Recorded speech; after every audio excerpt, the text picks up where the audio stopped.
Previously in this lesson, we talked about using encryption to protect our data stored in S3.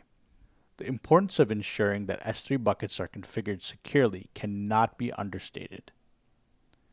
The vast majority of cloud data breaches in the last few years consisted of private data being leaked from S3 buckets. I'd like to go over a few additional best practices around ensuring that S3 buckets are configured securely. For S3 buckets containing mission-critical data, ensure that you enable object versioning. Object versioning allows each version of a data object to be saved in an S3 bucket. Attackers often attempt to exfiltrate data from storage and then delete or corrupt the data in order to hold the original data for ransom. This is known as a ransomware attack, and enabling versioning can protect your business against this type of attack. Be sure to enable versioning with multi-factor authentication on delete to protect S3 objects from unauthorized deletion. Where possible, block the ability to open bucket and object permissions to allow public access. This can be done at an account level for all buckets or for a specific bucket.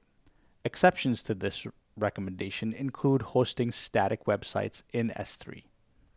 I recommend you provision S3 buckets which require public access in separate accounts and block public access at the account level for other accounts which hold sensitive data. If applications running in your cloud environment need to access S3 buckets, consider setting up VPC endpoints for your S3 buckets.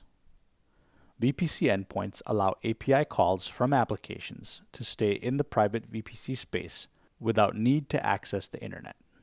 This will allow you to block any requests to S3 that do not originate from your VPC network. Use S3 bucket policies to define and enforce permissions on specific S3 buckets and objects. S3 bucket policies add an additional layer of protection on top of IAM policies. With S3 bucket policies, you can write statements that allow you to control who can access the S3 bucket, what actions that they can take, and what specific resources that the statement applies to. Similar to IAM policies, you can also add additional conditions to any requests made to the buckets. Let's look at a few examples of bucket policies. You can use S3 bucket policies to restrict access to specific IAM users or roles. They can also be used to allow restricted access to data objects from other AWS accounts. S3 bucket policies can be used to enforce object encryption on write. S3 bucket policies can also be used to restrict actions to specific VPC endpoints so that the bucket can only be accessed from within your VPC.